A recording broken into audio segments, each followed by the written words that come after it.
Benjamin ചേട്ടാ, hello. ഇതെന്താ പുതിയ കളക്ഷൻസാ? ഇത് നമ്മുടെ പുതിയ സംഭവമാണ്.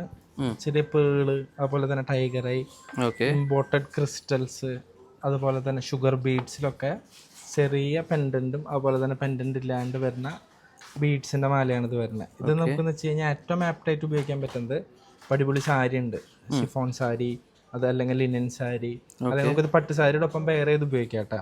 നമുക്ക് ഈ സംഭവത്തിലൊക്കെ ഇത് കണ്ട ഷെല്ലിൽ നിന്ന് എടുക്കണ കോറലിന്റെ പീസ് വെച്ചിട്ടാണ് ഈ സംഭവം ചെയ്തിരിക്കുന്നത്.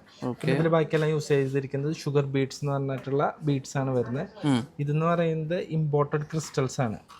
ഈ ക്രിസ്റ്റൽസ് ആണെങ്കിൽ ലൈറ്റ് റിഫ്ലക്ട് ചെയ്യും, അപ്പോൾ ഇത് നല്ല ഭംഗിയായിരിക്കും കാണാം. ഈവനിങ് ഫംഗ്ഷൻസിനൊക്കെ ഇത് ഭയങ്കര രസമായിരിക്കും. അതുപോലെ തന്നെ ഇത് ഷെല്ലിന്റെ പേളും അതുപോലെ തന്നെ സ്റ്റോൺസും വെച്ചിട്ട് വരുന്ന സംഭവം. ഇതിൽ തന്നെ നമുക്കെന്ന് വെച്ച് കഴിഞ്ഞാൽ പേൾസ്, ഷെൽ പേൾ മാലയുടെ ഷെൽസും പിന്നെ ഗോൾഡ് 18 കാരറ്റ് ഗോൾഡ് പ്ലേറ്റഡ് ആണ് ഇതിലെല്ലാം നമ്മൾ യൂസ് ചെയ്യുന്നത്. നമ്മുടെ സാധാരണ കാരണം 22 അതുപോലെ തന്നെ 23 കാരറ്റ് സ്വർണത്തിന്റെ ഒരു കുത്തണ ഒരു മഞ്ഞ കളറല്ല വരാം.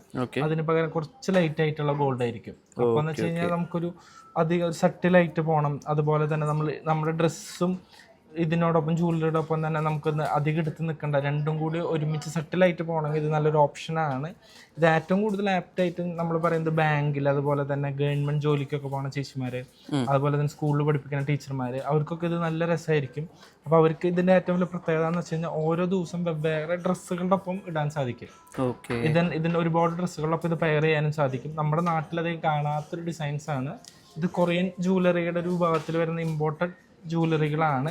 നമ്മുടെ ഇവിടെ വരുന്ന അധികം സ്റ്റോൺ മാലകൾ നമ്മൾ കാണുന്നത് വലിയ വലിയ ബീഡ്സ് വെച്ചിട്ട് പെയർ ചെയ്ത് വരുന്നത്. ചെറിയ ചെറിയ ബീഡ്സ് വെച്ച് പെയർ ചെയ്ത് വരുമ്പോൾ നമ്മളെന്ന് വെച്ച് കഴിഞ്ഞാൽ മാലയുടെ വലിയൊരു അതിപ്രസരം ഉണ്ടാവത്തുമില്ല. അതുപോലെ തന്നെ പല ഡ്രസ്സുകളുടെ ഒപ്പം പെയർ ചെയ്യാൻ സാധിക്കും. നമ്മളങ്ങനെ ഓവറായിട്ടിട്ടും നമുക്കൊന്നും തോന്നുന്നില്ല, ആൾക്കാർക്കും തോന്നുന്നില്ല. ഓക്കെ.